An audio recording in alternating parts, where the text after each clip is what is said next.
Welcome to the Slade experiment. This is a very special episode. I'm trying a lot of things, and that's why I've called the show The Experiment. I recognize that I had too many ideas bouncing around in my head and not enough outlets for it after the Whiskey Brothers podcast ratcheted down to twice a month. So I used this show, one, as a place to test a lot of stand-up, but I also wanted a place where I could have conversations with not just friends of mine, but also people that I respect and people that are doing things I'm trying to do. And that may be down the line that I'm talking to people about philosophy or science. But for now, it's a chance to sit down with a really good friend of mine.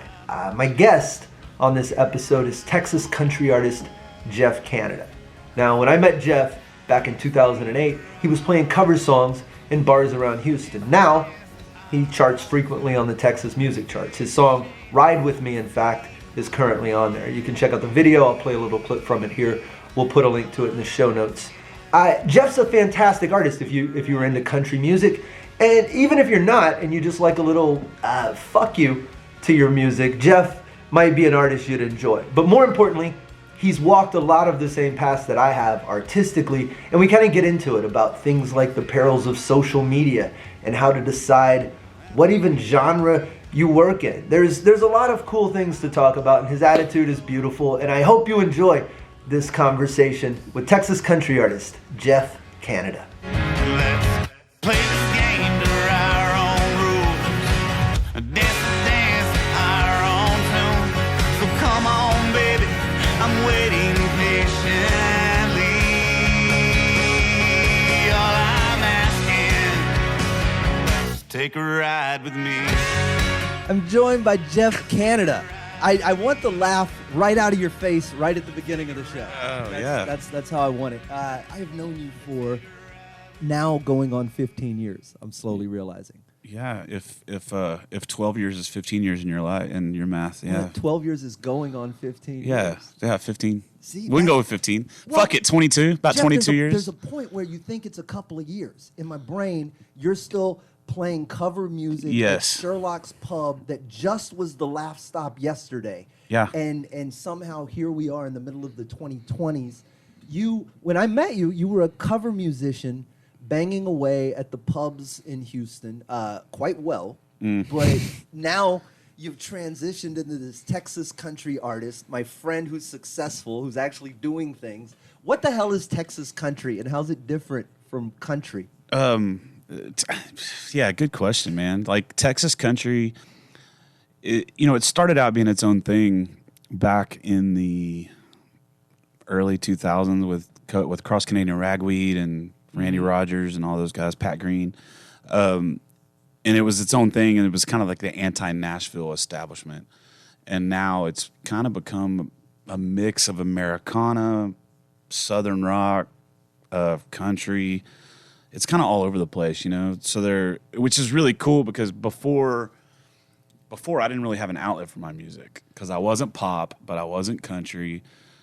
How do you land in a genre? Because you were and I guess this is, as a comic, it's pretty easy. I just go up on stage and I say the things that I find funny, and they don't have to fall into a genre. I don't have to be a pop comic or an alt comic or a country comedy. But music is so genreless or so genre-full. Like you were playing like 90s cover songs, and were you playing the stuff you wanted to play, or were you playing the stuff that was getting you gigs? Like what is Jeff Canada as a musician after all these?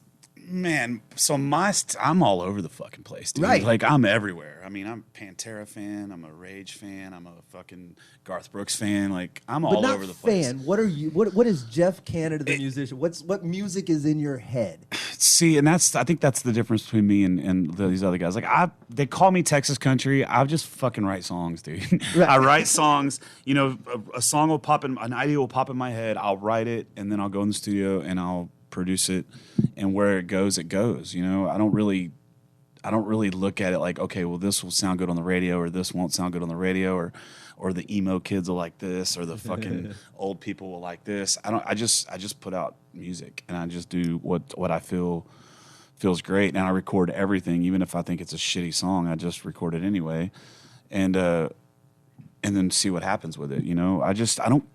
I don't give a fuck about the labels, dude. I never have. Even you know me long enough. I'm kind of a fuck you guy, right? Like, yes. You're gonna tell me your rules. I'm gonna say fuck you, and I'm gonna do it my way.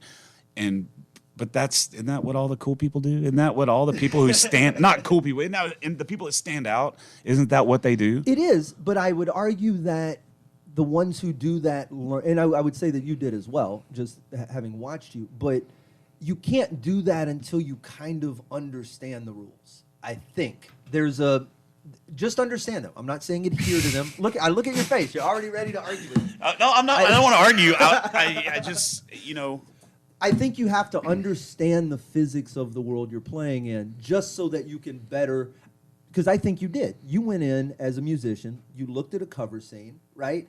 And you went, how can I do this better? What can I do? And I'll let you explain that a little bit, because you didn't just play songs in corners of bars as a musician. You sort of built a booking and cover empire for a bit, right? Yeah, for a little while I did, man. I was doing really, really well in Houston. What prompted that? Man, I honestly don't know, dude. I can't even put a finger on it. Growing up, I've kind of always been on stage. I've always been the center of attention. I've always been an attention whore. And I think that's the big deal, is I'm not an introvert. Whatever the fucking extreme extrovert is, that's what I am. You're whatever. You're the other parts of me that I didn't get. Yeah, I watch you work just in public as a person. Yeah, I give no fucks, dude. Let's have a good time, And so I just always use that energy in anything I've done, and for some reason I've been successful with it. Even in the oil field, when I was working these $6-7 million a month projects and sitting across from CEOs with you know what I mean? Way out of our pay grade. Yeah. And telling them listen, you fuckhead, that what you're saying is not going to work. Right. So I've always just been kind of outspoken and just said what's on my mind, and that I think attracts certain people. Mm-hmm. And those guys aren't used to that. They're not used to sitting in a boardroom with 12 people that are talking about a project, and then you come across and say, no, dude, I understand it works on paper, but it's not going to work in production. Right. And so you make all the money, but I know the right answer to right. it. So you're going to be blowing all this money if you just listen to me, right, we can save you a lot of money and have a better product at the end. So is this what you did? This is what you did, the same thing with the cover scene in Houston? You absolutely. I went tired of the bars? So what's really funny is I was still working in the oil field, and there's this cockfuck named Chris Garcia. I don't know I don't know if that's probably going to be the only name I drop on this thing, but he was running a band called the Reds. Okay. And it was him and Mike Flores was the singer. Fantastic. I know you know Mike. Musician. And it was, and they were a cover band, and I went in and started running sound for them. And then I really wasn't playing covers. And before that, I had a little stint of whatever. And then Mike or somebody quit the band. I can't remember. One of the singers, because they had two singers. And so I went to him. I was like, "Hey, man, I kind of want to do this." And he's like, "Dude, you don't have what it takes to you don't have what it takes to be a front man. You don't have what it takes to be in this industry." And I was like, "Okay, what does that mean? Fuck you." You know what I mean? Yeah, but what does that mean? I don't know what it means. He's a fucking idiot, And so I was like, "All right." But I think that's what you were talking about earlier about the rules. You have these rules, but who makes the fucking rules? If you're running a bar, okay, and you're running the bar to your own wants and desires, you're going to have a very unsuccessul bar. Of course. You have to run your bar to the people that are coming to your bar. Mm-hmm.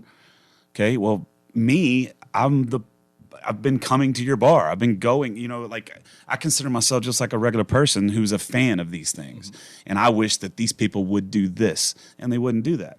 And I said, fuck it, I'm going to come in and do that. So, we sat down, and I built a band, and we took 6 months of rehearsing, and we went in basically and we're playing small $600 shows, but going in and playing them like we're playing in a fucking stadium, Right. And not giving a shit, saying fuck you and doing all these crazy toasts and just getting the crowd riled up, and it just took off, and people started wanting that. And then I don't know if it's my vision or what, I don't know, I have no idea, but I started to see, okay, so in the mid 2000s, it was rock cover bands. It was the big deal. So that's what we were, the Elroys, right? We were like this rock cover band. We came in kicking ass and taking names. And then you start to notice, okay, well, now more of the acoustic singer-songwriter, Jason Mraz, John Mayer starting to pop up. So I started going from doing like the toadies and that shit to doing more of acoustic-based stuff, still full band. And so the money just kept going up.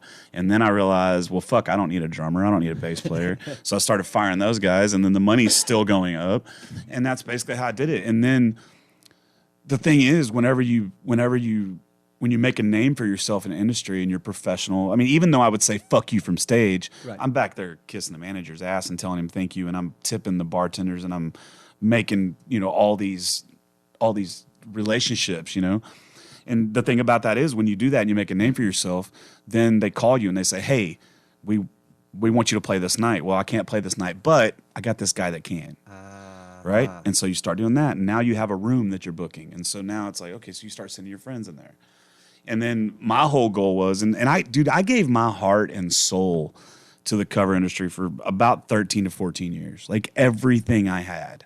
And I made a lot of enemies because of it, because I was so, I was trying to raise the bar, right? So if the standard pay was $250 for an acoustic act, and I'm making $300 because I'm better than you, then I wanted to get the standard up to $350 so I can make $450. Right. Does that make sense? Yes. And that's what I was trying to do. And I was trying to do this. And it's not because I think I'm better than anyone. It's just because what I said earlier, I don't give a fuck. I don't have a filter. BC, Brian Carrian's a really good friend of ours. He was the same way back in the day. He just didn't give a shit. He was going to go in, be professional and do our jobs. But when we're on stage, man, I'm not thinking about your fucking rules.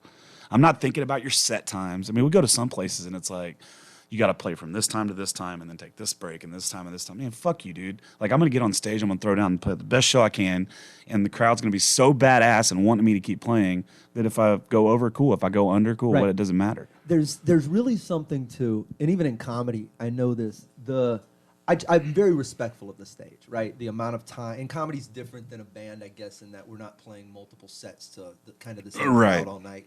But the clubs are so easy to placate. You bring in some candy for the staff or some cookies or something that lets them know, hey guys, I know you're here and you're working your asses off. Here's some Reese's peanut butter cups. I'm gonna tip everybody really well at the end of the night. Might cost me $100 over the course.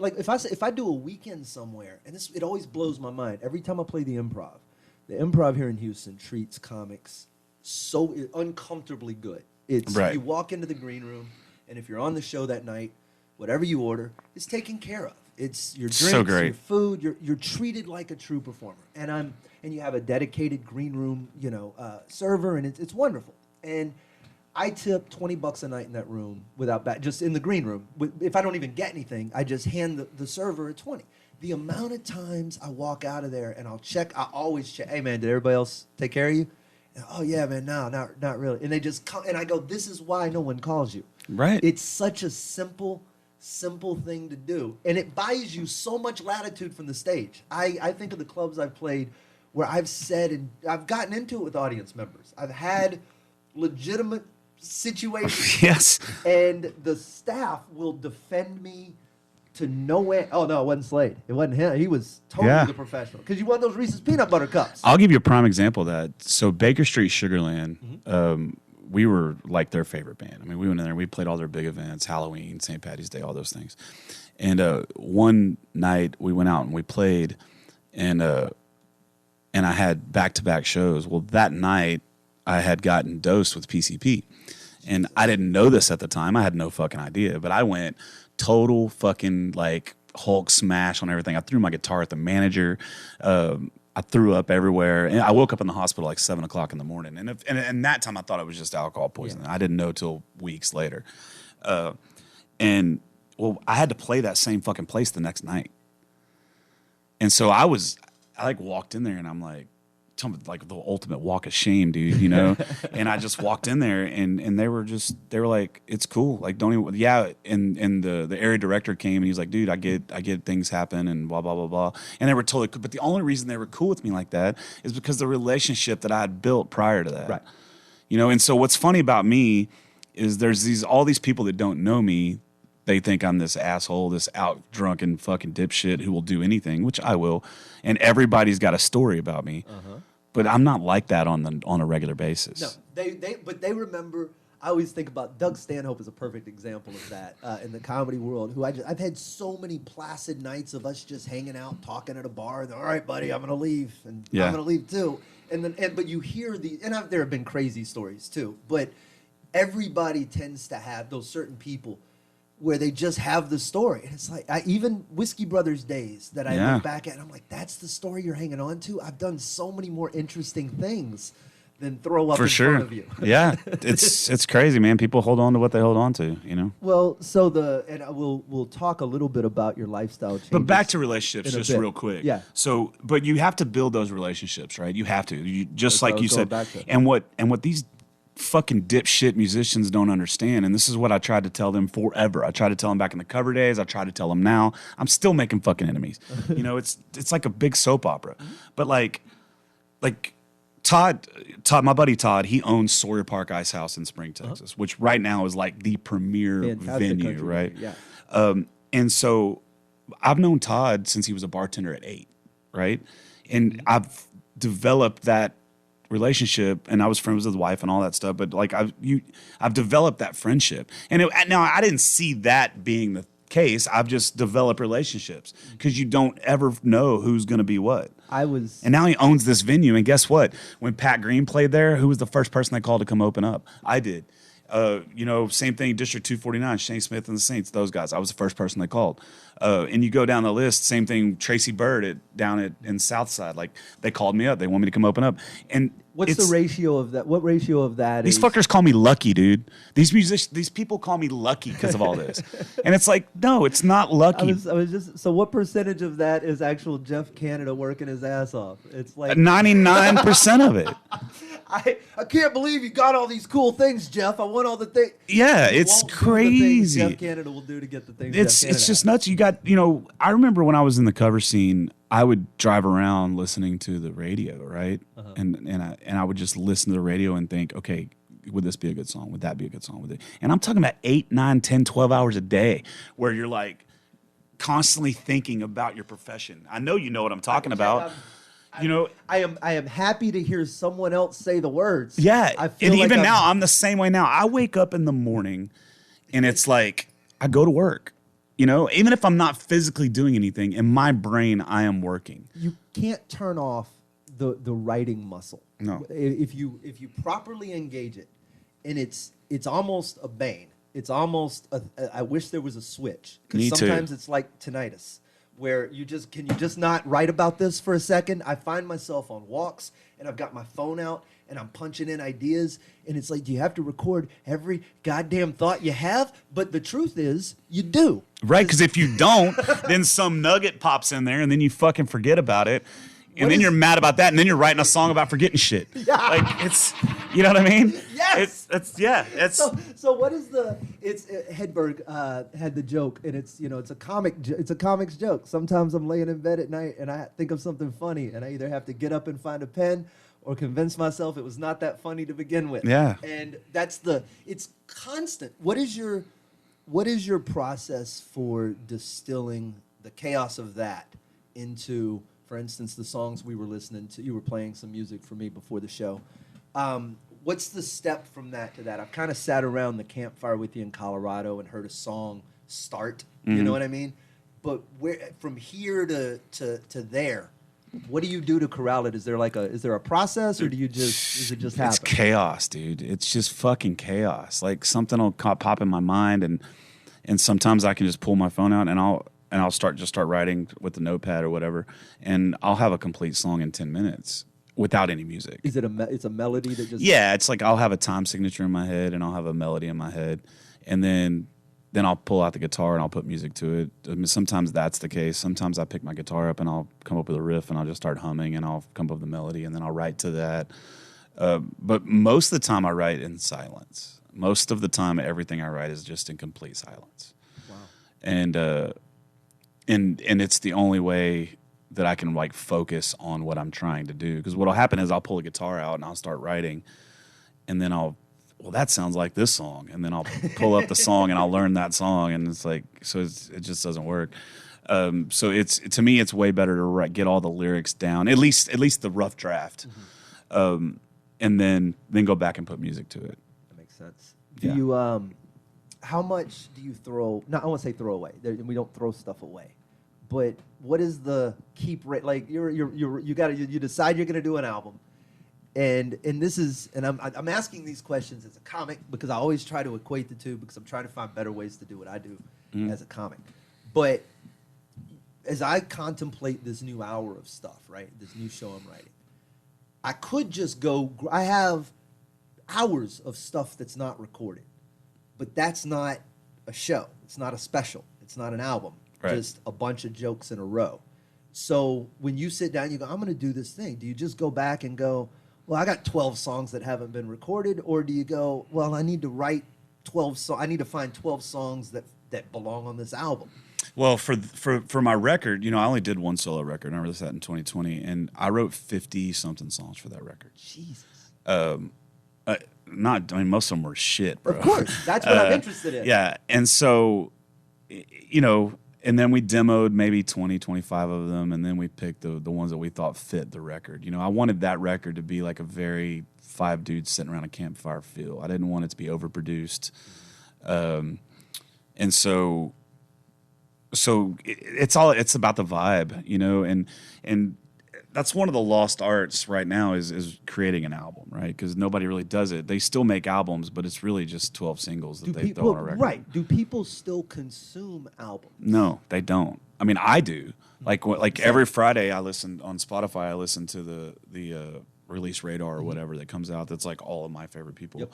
And then when one of my really favorite songwriters comes on, I go and listen to the whole record. That's cool. And a lot of times that's because there are guys that are still doing it. Hayes Carl's one.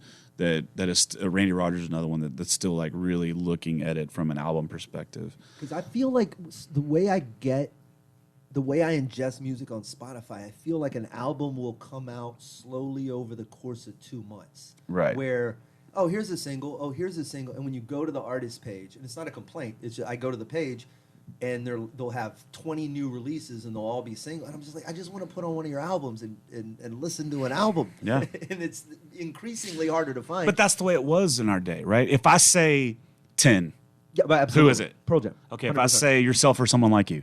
It's Matchbox 20. Okay, right. Yeah. Right. So and instantly the album art comes up, and instantly right. the track order comes up. And we used to go down. Like I remember when the second Bush album, Razorblade Suitcase, came out, and all my friends gave me their money. I was the only one that had driver's license at the time, so I was a senior hanging out with a bunch of freshmen, and because that's mentally I'm like 3 years behind everybody else. And so I'd go down to the mall to like Sam Goody and wait in line, and then you would get the CD, and then you would open the CD and you would smell it, and you would look at the artwork, and you would read the lyrics, and you would like dive all into this shit, and that people don't get to experience that anymore. I think, and it's okay, it's fine. There are different ways, and I go back and forth on this, especially with stand up. I keep coming back to stand up. I fight about it all the time that the art changes.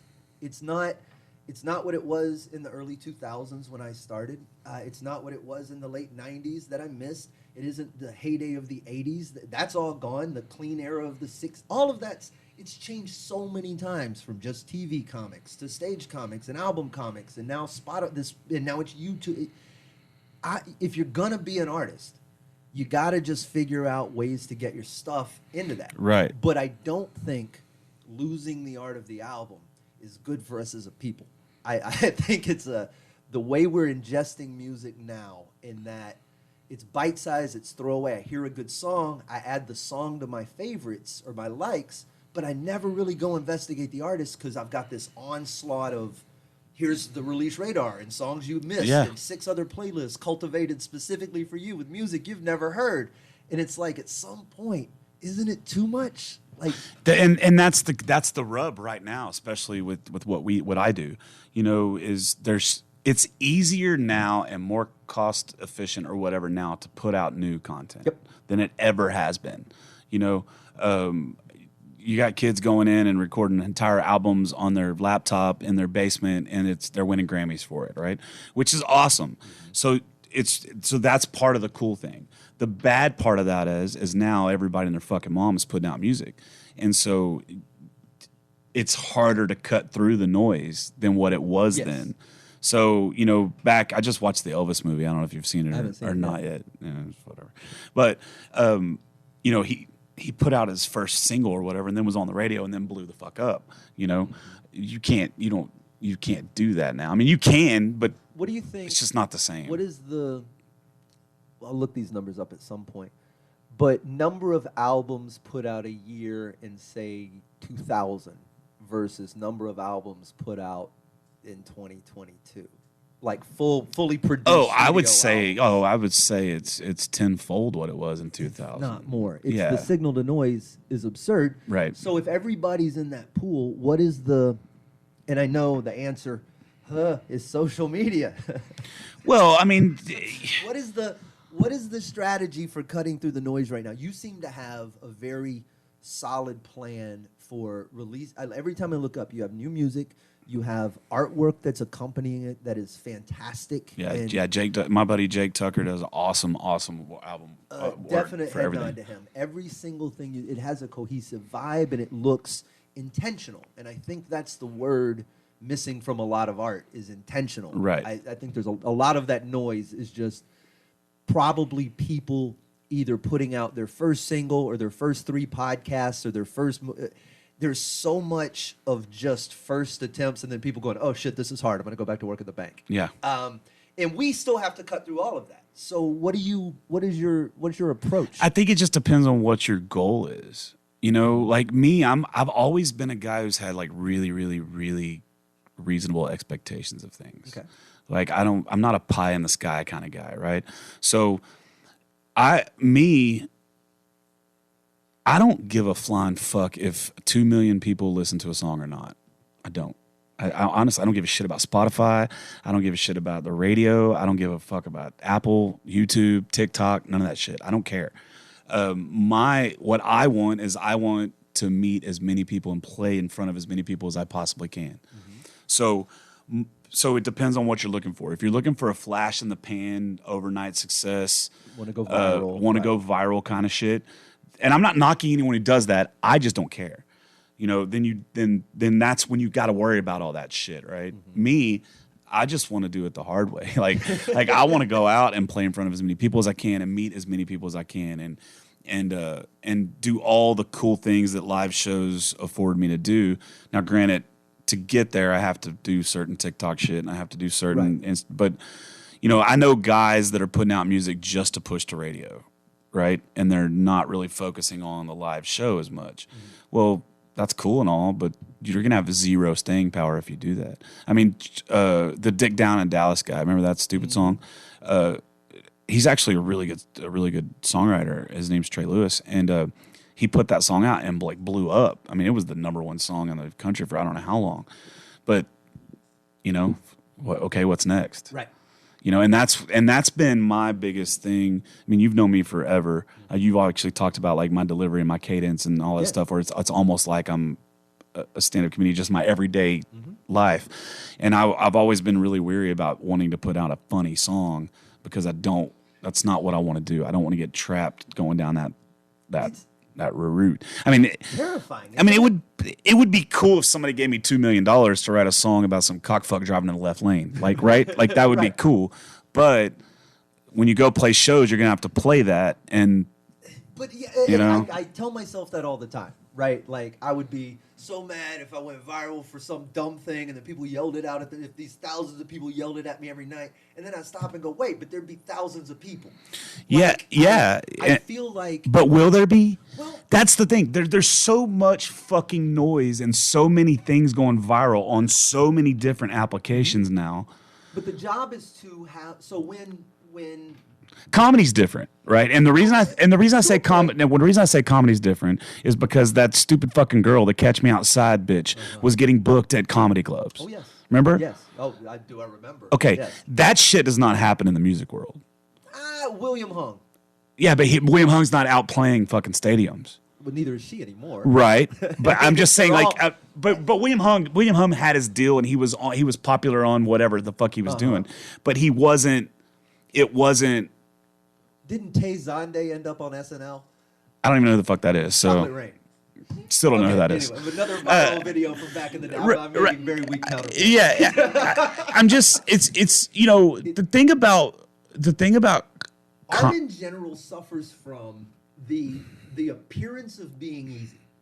right. If Yes. you're doing it right, Then it looks easy. it looks very simple. And I only know, but I've watched too many people move over from like child acting or some other professional wrestling or something else that they actually put some time into. Right. And they got good at it. They became a child actor. I don't know how much work you got to put into that, but you got to at least memorize a week's worth of scripts every week. You did your time. And you just to think that you can, okay, well, now I do stand-up comedy. I made a couple of TikTok videos. Suddenly I can go present a thought from beginning to end for an hour in front of straight. And it's insane. Yeah, But what I was gonna, the audience doesn't care sometimes. The audience, people want to be in rooms with famous people. I can't explain for sure. That's absolutely that true. It's true. I don't understand it either. I don't get it. But they don't even care if they get what they wanted out of it. It's the same reason people are like, yeah, he was an asshole, but I met him. You're like, well, why would you went over to take a picture with him knowing you didn't like the guy? Yeah, but he's famous. Yeah. Well, okay, so that's when I'm watching that happen and people are selling $100 tickets to daytime shows to do a sing-along with an audience. It's hard to not get a little frustrated. I don't know. There are a lot of parallels between music and comedy. Obviously, there's a lot, and it's still about performance. It's still about delivery. It's still about cadence. It's still about making sure you're where you're supposed to be at what time and what mark you're supposed to be on. And about being able to professionally convey a show to people, because that's ultimately where it crashes and burns. Is these people can't sustain what they purported to do, and that happens all the time in music. It happens constantly. Yeah. But I think there's something to if you get into an art and you put time into it, you build a bit of a body of work and the ability to be good at it. I couldn't go be a musician without learning chords. If I wanted to play guitar, I would have to learn chords. Right. And that's thinking that I don't have to do that is just absurd. Right.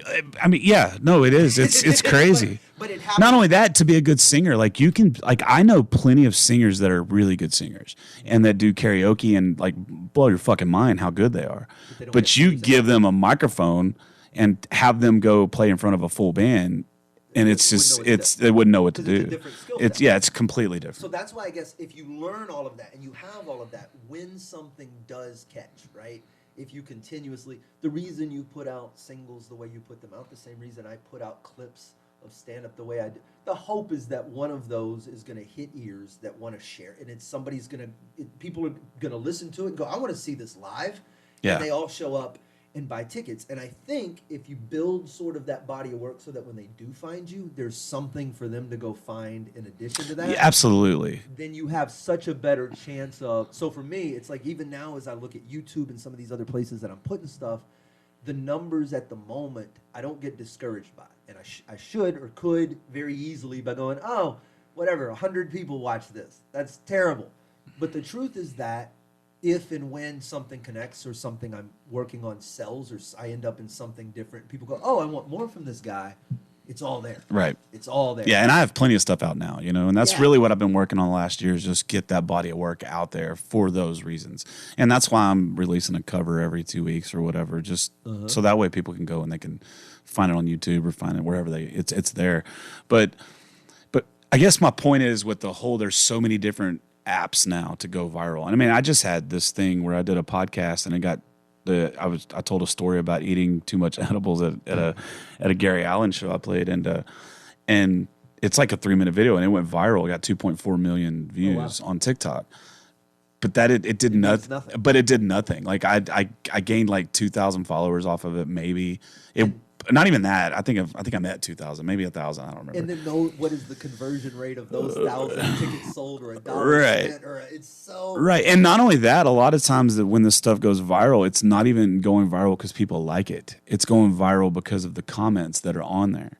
And that's what happened in this case. You go read the fucking comments. I was like, 100 milligrams ain't shit. And you got people from California, 100 milligrams ain't shit. Well, that's because in California, they don't measure the milligrams the same as they measure it from Colorado. So if you eat you're just a pizza crust for an argument between pepperonis. yeah, right. That's exactly what it is. So it's a lot of times it's not even because it's good. It's just because it is what it is. And if you're a female,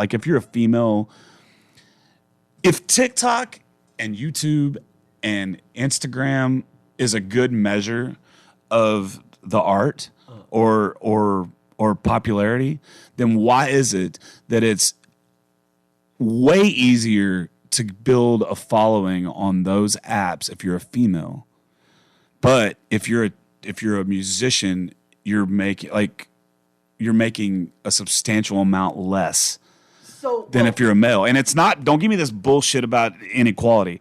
That is a thing. I'm not saying that's not a thing, but like, it's very easy to sing some songs and shake your ass and look good in front of a camera and develop followers. Mm-hmm. But can you sustain an audience for a 45-minute set or an hour set or a 90-minute set? I'm not gonna argue with you on this because I agree with you 100%. I thought for the longest if I was just a hot chick, I'd be so famous right now. Or a hot dude. It's even a hot dude. Thanks, hey, you know what I'm talking? You got this with dude. That chiseled jaw, perfect eyebrows. You got this dude that's out there fucking chopping wood on TikTok and because he's. But it's crazy. The counter to that is it's not. I used to believe it was 100%. If you were just a hot female, you got a skyrocket, you rocket ship to the stars, right? But I have seen so many really attractive women do so poorly on social media, and it makes me for years that you go, how could you be this attractive and this dedicated and still have nobody? Like. Nobody. Yeah, I mean that's a conundrum there. It is it's almost difficult to watch in some instances, but I can't stop watching it. It's amazing. Yeah. I don't know. Like I can't speak for those. I just know in like the Texas country scene or whatever, there's a lot of really, really talented females out there. And they for some reason they have pretty good success getting their Facebook followers up and their Instagram followers up and their TikTok followers up, but they don't have and they're great, like great. But what is if you laid their work ethic, and by work ethic I just mean their output, right? Yeah. The amount of clips, the amount of stuff that they're putting out regularly, the amount of regular posts.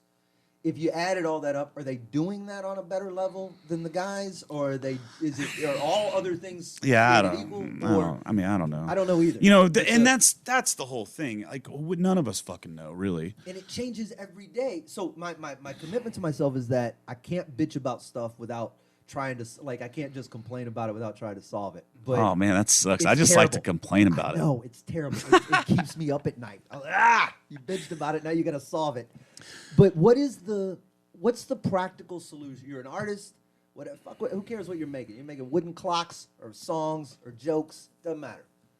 What's the path to sanity while still being able to do this for a living? Because I think you and I are probably. I think I'm already there. I think it is like I said. I know you are. Yeah. What is the secret? I think it's just not putting your shit, your feelings in someone else's control. Okay. You know, I'm gonna use this is a metaphor for this.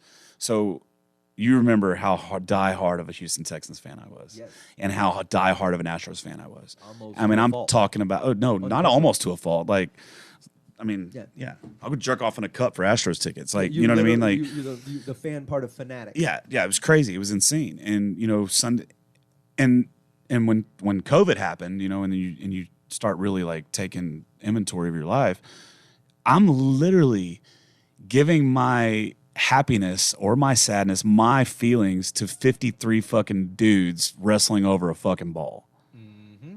Jeff's becoming a stoic. So, like, you can't put your happiness in shit you can't control. And so same thing with Spotify numbers or any of that stuff. You know, you can put the content out that you can control. You can control how you interact with your fans. That you can control. What you can't control is who's going to like it, who's not going to like it, who's going to watch it, who's not going to watch it, how many numbers are what, who your followers are. If you start focusing on that shit, and I did for a while, if you start focusing on that stuff, you will drive yourself fucking crazy. Because then it stops being about the art. Yes. It stops being about what makes us us. It starts being about those numbers. And what can I do to get those numbers up? Yep. You're playing it's an analog version of real life that you're playing with. It's like you're sliding these, like you're playing a video game version of this thing that exists in the real world. And I realized how susceptible I was to the number chasing and just watching. Me too. At the beginning of the pandemic, I was doing two things. I'd launched a new podcast series and was doing some video stuff with this and was trying to break it up and break into some new platforms. And we were doing Twitch and some other things. So there was a lot of numbers happening. And then I was also very loosely playing around in the stock market. Minor shit. Like I had a couple of $100. But I was day trading it, moving it around like, little bits. I did the same thing. It was dumb. Yeah. But Jeff, I would roll over in the mornings. And that thing you do where you stretch and you check your phone, and I would and I was doing it, and I had to air brake myself a little while where I just went, this isn't right. You're being like literally chasing a cat laser at this point. And so that's a lot of my struggle. I have gone. My option was to go completely dark. I got off every platform but YouTube. Oh, so and I don't feel like I'm missing anything. I feel like I might know 3 less things than I yeah, and those things you probably wouldn't be right about anyway. Wouldn't care about. So maybe we're on to something, not caring about those things. Listen, at the end of the day, Slade, at the end of the day, it's about the joke. Mm-hmm. At the end of the day, it's about the song. Okay? That's what it's got to be about as an artist. Mm-hmm. At the end of the day, it's got to be about the painting. It's got to be about the play. It's got to be about the script. The thing you're making. It's got to be about that. That's what it has to be about. So, if you're going to, you cannot put all of your headspace or even a majority of your headspace in the numbers because it will drive you fucking insane. I mean, I have like 18 different fucking apps on my phone that I pull up every day and look to see, okay, how many times this song gets spun yesterday on this app. Okay, then go to this app. How many times is this, and then I got my song number 48 on Texas radio charts right now. And it's like, okay, so every Friday I'm like waiting on the chart to get released so I can go look at that shit. And that's knocking dopamine into your brain, and right? And now you're chasing these things. And but then when what you stop doing is you stop focusing on the joke. You stop focusing on the script or the song. And if you're not focusing on those things, then guess what you are? You're fucking all those other fucking dipshits on those apps. That's it. You're no longer the artist that's putting out great content. You're just fucking chasing, there's no difference between somebody who puts out a song that they don't believe in and somebody who just writes a status and is just looking for the likes. It's the same shit. That's very true. Same shit. It's interesting how much the algorithms change the artist into something different. And I follow a lot of, there's a lot of people on YouTube that I watch and follow and things of that nature. And it's interesting to watch their content sort of change with all the other content on the internet. Right. Wow, you're all suddenly making the same thing. You can't decide whether they started it and everything else caught on or whether everything caught on. And I always talk about American fashion being this like they're a copy of European fashion. But European fashion is really copying American. So you end up with this photocopy of a photocopy of a photocopy until the end product is so diluted down. It's just some kid planking for 16 seconds, and it's like, that won an Emmy? What? Yeah. No, that's what it is. So you, as we talk about social media as a vice, one that I've slowly gotten rid of, you have gotten rid of many also. Vices? Yes. I mean, I've replaced one vice with other vices, Totally but fine. but yeah, for sure. The reason I want to ask you about this, and you can speak as freely about it or not, but there's a fear, I think, within a lot of artists that, in your case, you quit drinking. Mm-hmm. And you and I have talked a lot about the finite nature of saying I quit or whatever. You're not drinking currently is a good way to put it. I think there's a lot of fear amongst artists, and I say this as myself, a previous version, that when you stop these things, and it can be alcohol, it can be chasing women, it can be cocaine, it can be 100 different things. Done them all. Yeah. Same car. You want to drive? Neither one of us should. Yeah. That if you stop those things, that the muses stop showing up, that the ideas stop showing up, that you're not going to be the artist you were when you're smashed or high or whatever. And I know it's not the case for me. And it doesn't seem to be the case for you. Yeah, I mean, it depends on how you look at things. I mean, I have a lot of really cool shit going on in my life right now, okay? And if I look at something like liquor, and listen, I didn't quit drinking because I have a drinking problem. And that's the funny thing about the social bullshit that we live in nowadays. It's like, if you do something, it's because of this, right? And I caught a lot of shit about this, but I quit drinking. Yes, I went out and made an ass of myself because I got drunk one night. But do you know how many times over the last 15 years I've made an ass out of myself because I drank too much? It's not like this one thing was the catalyst for me making this decision. I decided that, I have all these things happening for me right now, and I want to be clear-headed, and I want to be there for them. I want to be present for them. And I met a girl that is just crazy that I feel this way about somebody. And then I got all the these songs I'm writing, and I got these people that believe in me. I mean, I got people dropping lots of zeros behind me to help me make it to this next thing, and it's a slap in the face, to go out and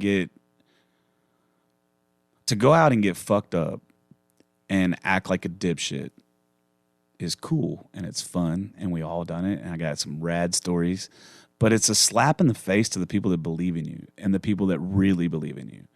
It's a slap in the face to the girl that is taking a chance on you. I mean, there's a billion other dudes she could be with. It's a slap in the face for this investor that came in and dropped some zeros behind you. To say that I don't respect their opinions enough to just get fucked up and dabble in my own bullshit, to me that's failure. Okay, so where then is the line between fuck you and I got to do the right thing? To me, it's not about necessarily doing the right thing. It's about doing what's best for me right now. I quit drinking for a selfish reason. Well, that's what I mean by the right. Yeah, it's not because I'm doing it. It's not. Yeah, I don't mean like in some moral, like, if you cleaned up like a good boy. Yeah, I mean it was the right move for you. But does that you? I guess let me ask this a different way. Does that you? The you that wants better things for you come into conflict with the self-destructive you that like mine do on the mountain. Well, there's two type of people, right? There's people that the victim mentality, and there's the victor mentality. Correct. Right?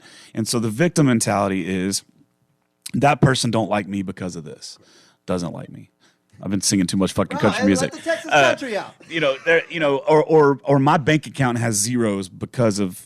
Because so you got this victim mentality, right? And then you got the victor mentality that says, okay, here's what I can do. Yeah, like I have zeros in my bank account. What do I need to do to fix that, right? And I've always been the victor mentality. I've never been the victim mentality. Like if someone doesn't like me, that's on them.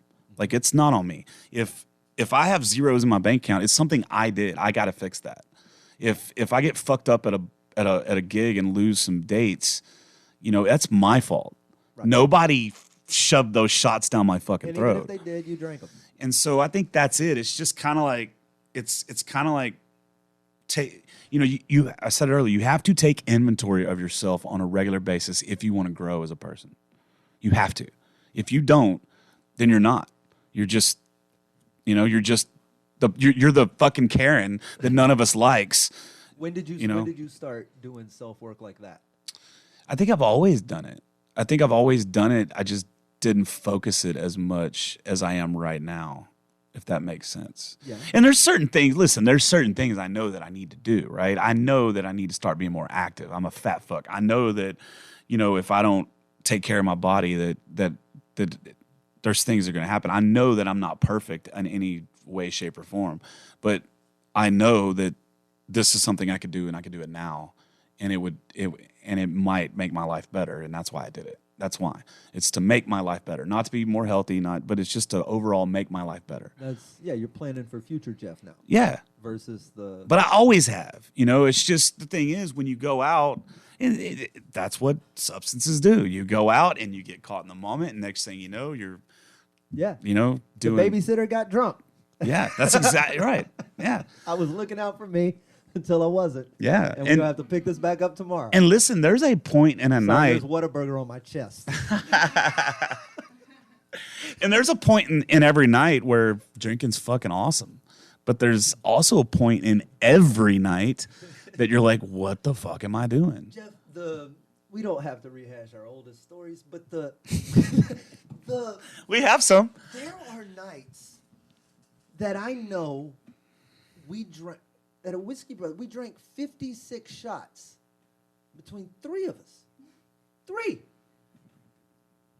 That's amateur. I don't even know the math on that. But if they were all just whiskey, you know what I mean? Hey. But they were. I remember the tray that the picture. There was a picture of Rob.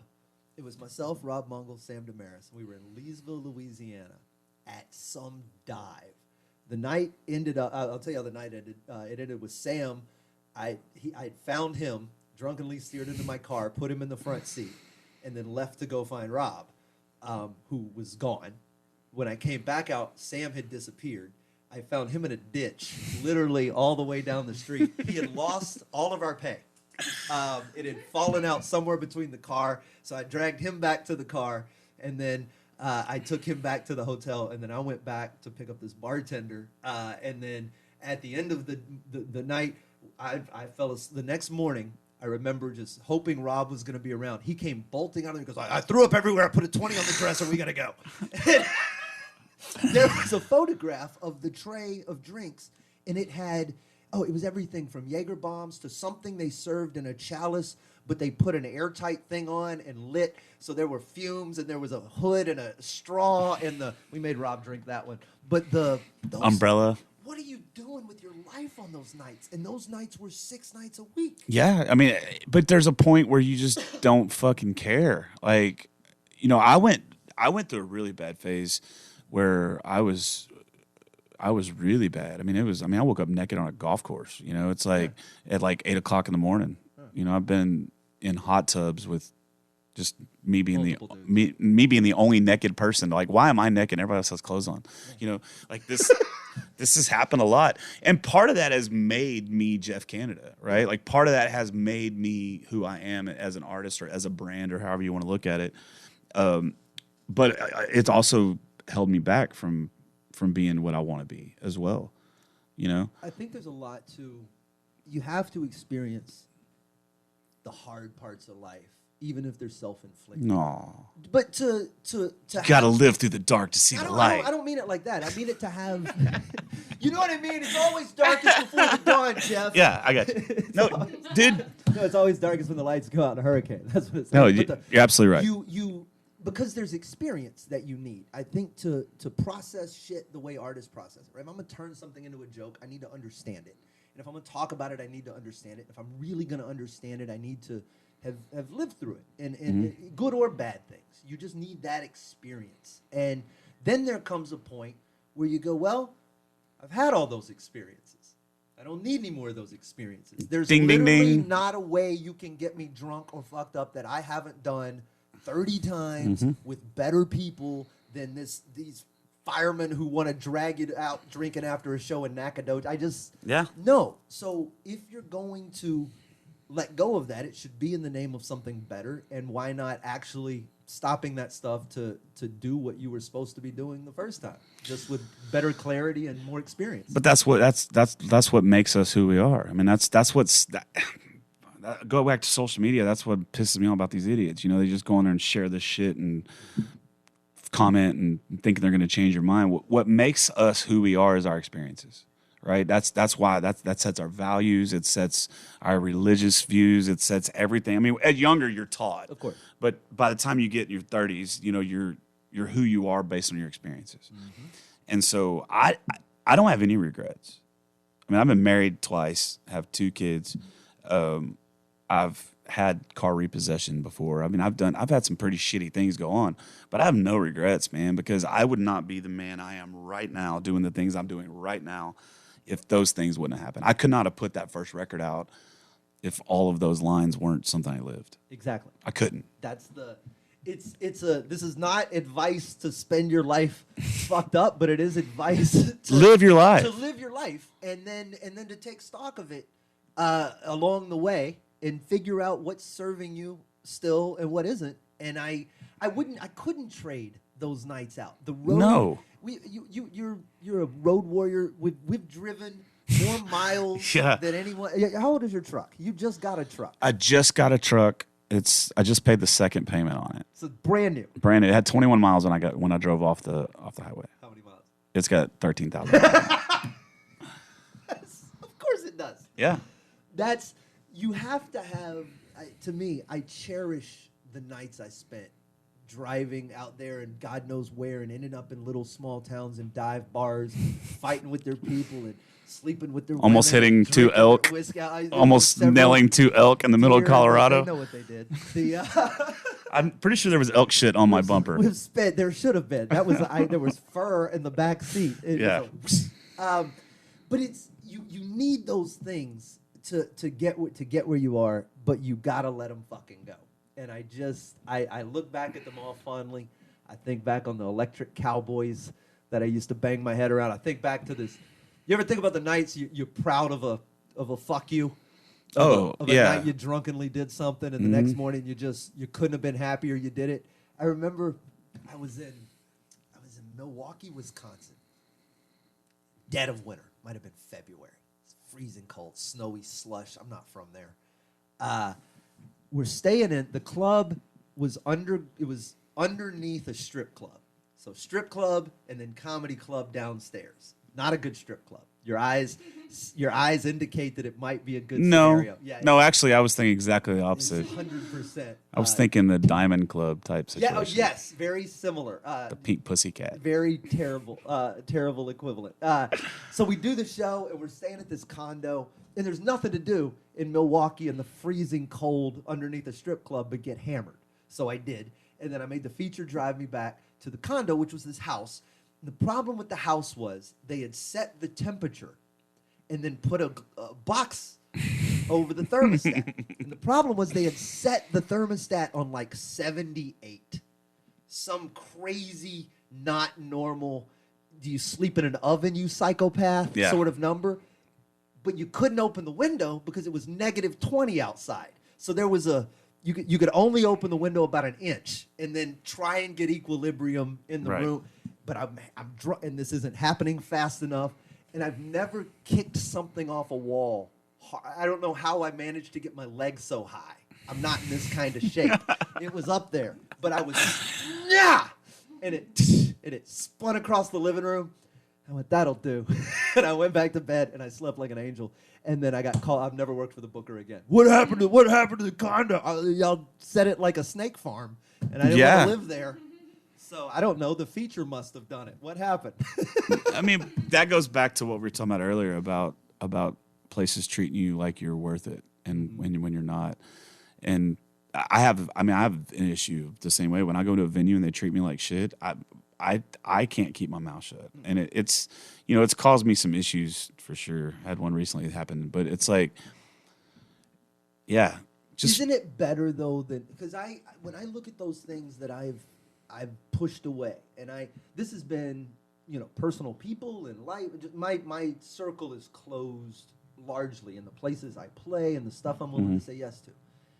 And I feel like those things that I've said no to for those reasons, right? They treat you bad. They don't put you up in a good enough place. The money's just not right. The venue kind of doesn't take care of the crowd. And it's kind of work, whatever that may be. Right.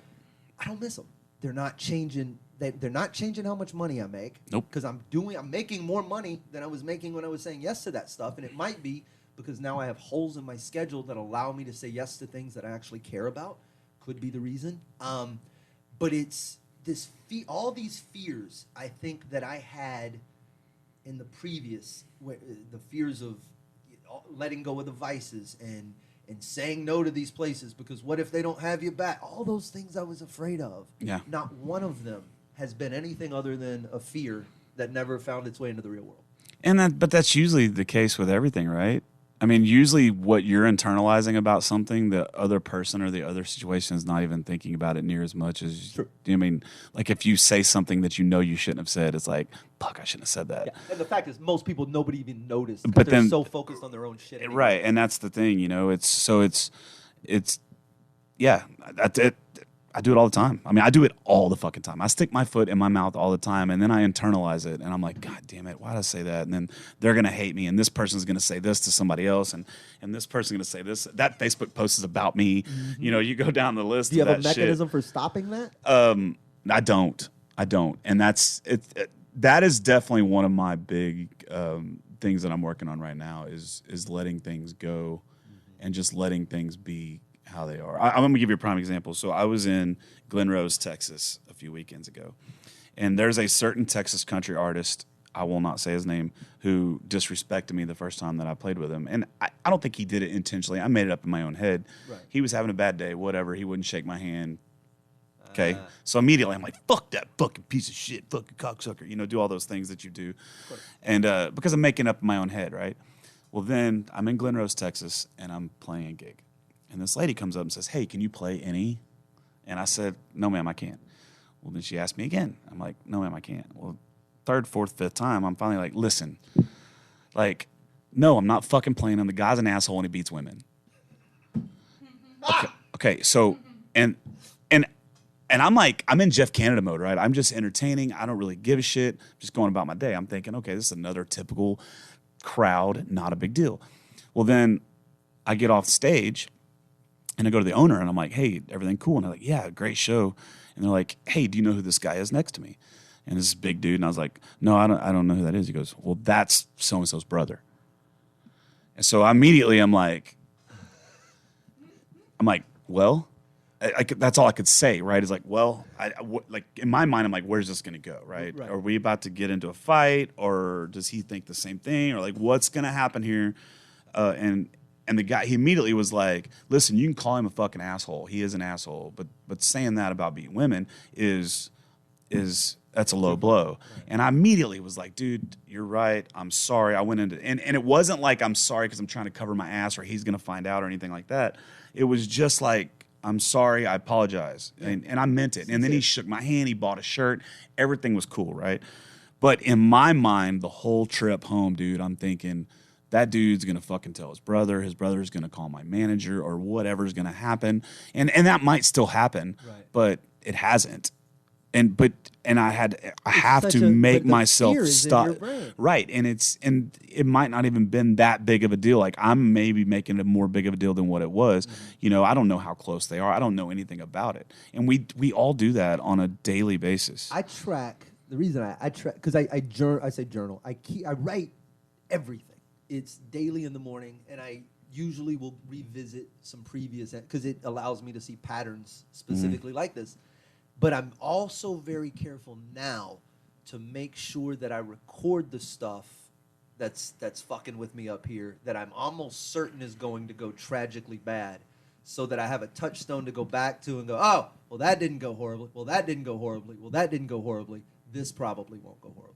And that's the only way I have to trick myself, is to shine lights on all the little times it didn't go horribly and hope that this will just be in that pattern also. But the thing that it goes back to our experiences and us learning lessons, right? And that's what this whole cancel culture has me just fucking, I just can't stand it, because like we learn lessons based on falling down. Yes. right? So I learned a lesson that, okay, I don't say shit like that. Like, don't say anything negative about anybody else. Don't do that. I learned my lesson the hard way, right? But with cancel culture, it's like There's you no have forgiveness for the error. right, and something that you did 20 years ago is coming to back to haunt you when everybody was doing it 20 years ago. And so it's like there has to be some level of give and take when it comes to that stuff. You know, cops can make mistakes. It doesn't make them a piece of shit. You know, people make mistakes. We all do it. None of us are perfect, but yet we got this whole patrol out here that's like, no, you got to be perfect. And so that's my biggest deal that I'm on right now is like, I'm just like really learning lessons about myself. And I've learned a lot of difficult ones over the last year because I went from being like a big fish in a small pond. I know that's weird to say that in a city of 6 million people. But this is a series of small cities, but not a big city. But I'm just saying in general, I mean, there's very few places I can go in this town and people not know who I am. Yeah. And I got away with murder, bro. I got away with doing whatever I wanted to do because my product people were buying. Well, now I'm the opposite. Now I'm a small fish in a big pond, and I'm learning all these lessons. And so I'm just hoping that one of them isn't so bad that it derails me permanently. You know what I mean? Yeah. And I don't think so, but that's like the big deal. I mean, like that could have been catastrophic. What I did, yes. That could have been catastrophic. Yeah. Slander, and regardless if it was true or it wasn't, or if it was. It doesn't matter how accurate it was. That none of that matters. What matters is I shouldn't say anything. It's not your place to pass along that nugget of whatever fact or fiction, right? to another person. Yeah. And so, you know, lesson learned. But that's really what we got to be, right? You just got to learn your lessons and hope that you don't make a mistake that's bad enough to get you fucking locked up or dead or I think there's blacklisted. something to being as candid as you are. You know what I mean? It's the people that. When people run from what they've done and who they are, there's something to taking some ownership and sort of go, you know what? I'm going to sing about it before you dig it up, and that's and not in any sort of way where you're proud of the past, but in many ways, I'm very proud of having navigated the past. Right? Like, For sure. I got no parts of that where I'm like, oh, I'm so glad I did that because it was great to do, but I'm really glad I did it because of the muscle that I gained from doing it. So I don't know. We need to be. It's interesting how different cultures perceive failure, and like it's a very American thing too. If you change your major in America, right? If you go to school for 2 years or 3 years and then decide that's not what you want to do, and you change, people go, well, you can't. You're already pot committed. You put 3 years into your engineering degree. You got to be an engineer. You got to be an orthodontist. But I want to be a baker. I don't care. You're already Norway specifically, I know that it's so encouraged to. It's like you did something, you tried it, you didn't fail, you got that out of the way. Right. Now, what are you supposed to do? Yeah. And we don't have that culturally here. I think it's healthy to try to engender it amongst other artists, right? To find young comics and go, hey, come on this show. You're only allowed to do new stuff. Yeah. But that's gonna suck. Absolutely, it's gonna suck. Yeah. It's gonna be uncomfortable, and you're gonna hate it. And when you're done with it, you're gonna be a little less afraid of it than you were before you did it. And the next time you do it, you're gonna know what it feels like. So Right. You're gonna have data points to write for. Okay, well, this was an awkward silence 10 minutes in. I don't want to do that again. Let me figure this out. And then you go up and you do that again, and by the third or fourth time of going up and doing brand new material, it's just what you do now. Yeah. And you can't do that if you're unwilling to have that bad set. And that sounds so cliche and It's so true. stupid, but I can't tell you the amount of people I see doing album cuts at open mic that I just go, what are you? Yeah. Take a chance. Yeah. Try something. It's just, and that's the same in my industry as well. It's just you just gotta go for it, man. So what's next? What's next? Yeah. I mean, like tonight, No. I'm gonna I got this little shroom candy bar. I'm gonna eat when I get to the house and see what kind of No, I'm just kidding. Reminds me of Colorado. Yeah, I was a giant.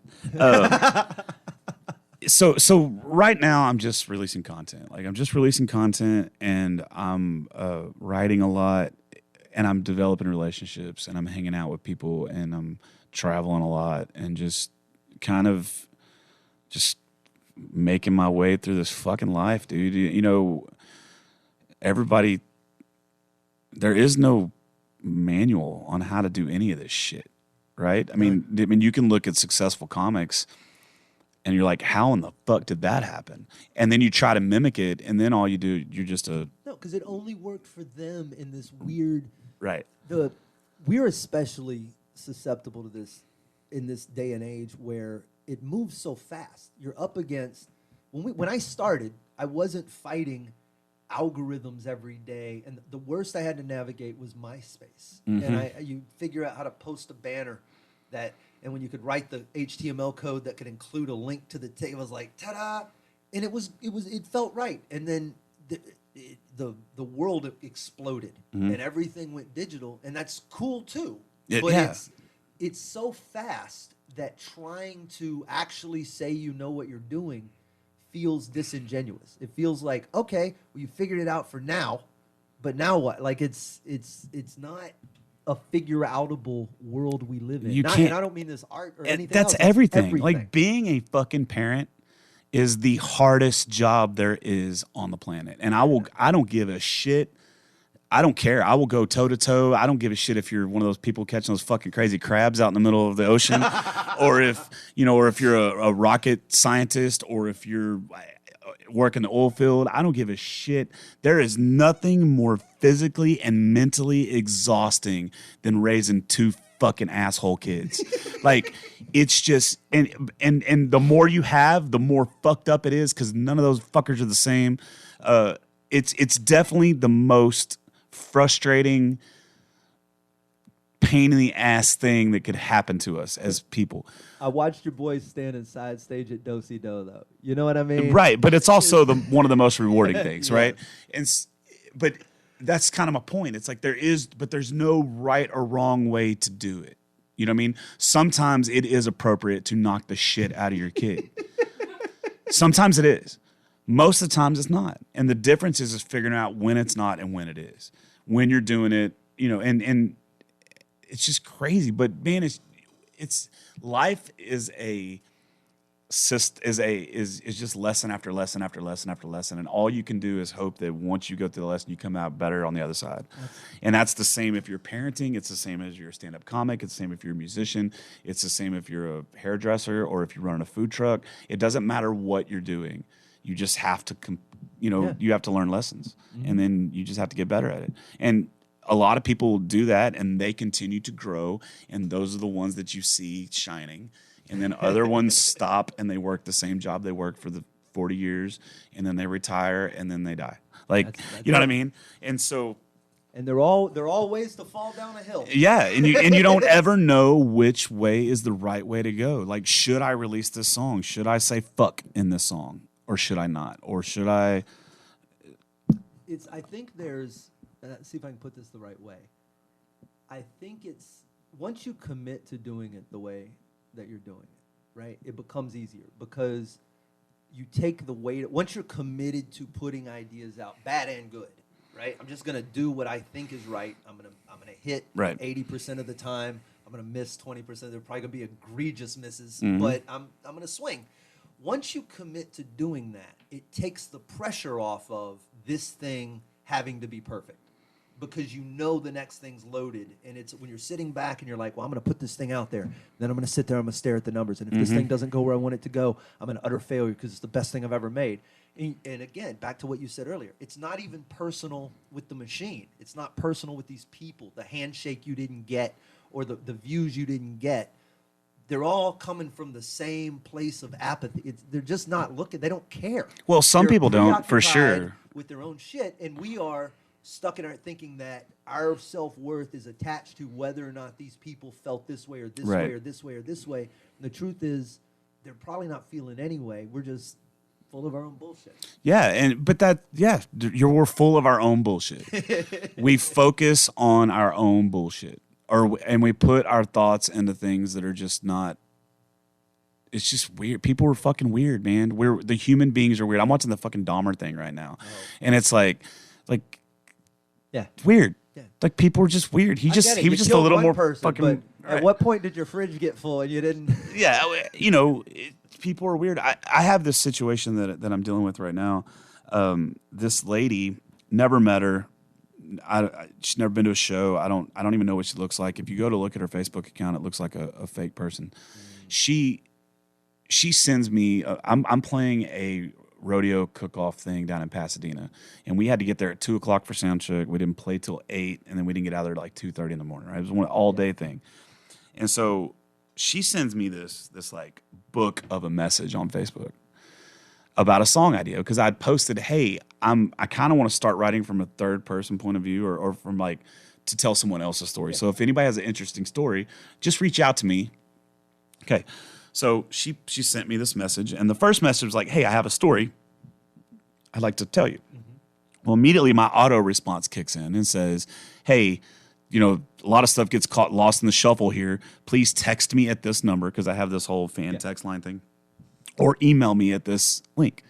Well, she totally ignored that, and then she sends me this book. And this is one of the reasons why I hate text message or I hate Facebook and I hate all these things that automatically make it to where you read it, right? So I open it, I see how long it is, and I'm like, I don't have time for this. Yeah. Right? No way. It's nothing against her. At all. Right? It has that her and her thoughts, and it never entered my mind. So I immediately close it. I go back to work. Well, guess what? Then you forget about it. Okay? So the next day I post a post about something, I don't know what it was, and she comments on there. And it's like a snippy comment, like you could have at least said thank you or something along those lines, right? Well, then Candace reads it, and Candace she works my social media, so she sees all the messages and all that stuff, and so Your girlfriend. My girlfriend, yeah. So she goes on and she writes back a comment, and it wasn't a mean-spirited comment. It was basically saying, listen, there's a lot of people that see those messages and stuff falls through the crack. Please contact us at whatever. Well, then she comes back with like this like berating comment. And then I'm mad, right? So now I'm like, okay, all right. So then I write her one, like basically saying the fact that you're upset over this is one of the stupidest fucking things I've ever seen in my fucking life. Get a life kind of situation. But I typed it and I hit send, and then like 20 seconds later I delete it. Right? I'm like, okay, and I just I actually deleted the whole thing. I deleted the whole comment because it's like, yeah, not worth it. Right? I'm thinking problem solved. Over. No. This lady legit, and I also blocked her too at the same time. This lady legit starts going through everything. She finds Candace's business page, finds her number, calls her, leaves a voicemail of her just laughing on the other end at like 11:30 at night. She going on other people's Facebook and talking about how I'm a liar and I don't treat my fans and that I have a jealous girlfriend, and which Candace is not jealous at all. I wouldn't be with somebody that's jealous. There's no way. And then she starts calling venues, and is like, and so I'm like, okay, time to get the authorities involved. So I called a buddy of mine who's a cop, and he told me what to do. So I did that, and then he's like, give her 4 or 5 days, and if it doesn't go away, then we'll do the next step. And I thought it was away, and then I got a text message yesterday from somebody with screenshots of her going on and just still railing on this shit. Wow. And so, but guess what? She's the one caught up in her own bullshit. Yeah. It's not me. I let it go immediately. When I blocked it, I was like, I'm done with it. I'm finished with it. Well, there is something I struggle with this with a couple of the toxicity situations. Of social media. Yes, is it's permissive to these people. It gives them absolute permission to hunt people down. Yeah, and pull. And it's fascinating the type of person that does it. But then I look at. I forget sometimes that we are all output, right? So the firewalls to get a hold of me, you couldn't do it. You can send it to social media, whatever. But I've done a good job of insulating myself from that. I have not. And you slowly we'll get there. But because it's so one way, I forget that these people that are watching, the people who are into what I do, my fans, have a very disproportionate amount of information about me versus the other way around. Whether it's accurate or not. At all. They just simply know what they hear me say on podcasts or what's said publicly or in interviews or what I do on stage. Or you can parse together your version of me very simply. Right. You just grab what you want. And then the conversations are had like, I don't know anything about you. You're just a person who sent me a message, and I don't want to be rude, right. but I don't have this level of attachment that you do. Right. And when that gets acted upon, it becomes dangerous in some instances. Yeah, it's crazy to me. Like the people. I'm not like that about anybody. Like I don't give a fuck about anybody else enough to go through their shit. Right, but you're on the far edge of that spectrum. I mean, when Candace and I first started dating, this is another true story. I don't remember. I opened up for a band and we were playing at Rowdy's out, the old Big Texas, and Candace and I are there, and these three girls kind of corner her, and they start giving her like the third degree, like or fifth degree, whatever it's called. I don't remember. They're like, you know, you need to take care of him. He's been through so much, and she's thinking like these are close friends of mine, and then she comes to me, she goes, "Who are these girls?" And I'm like, I don't fucking know them. But they heard your song, Jeff. And like, they know. Yeah, I mean, they follow me on Facebook and they follow me on it, and I'm a pretty open book, you know. And and she's like, really? I'm like, no. That's got to be an adjustment for her.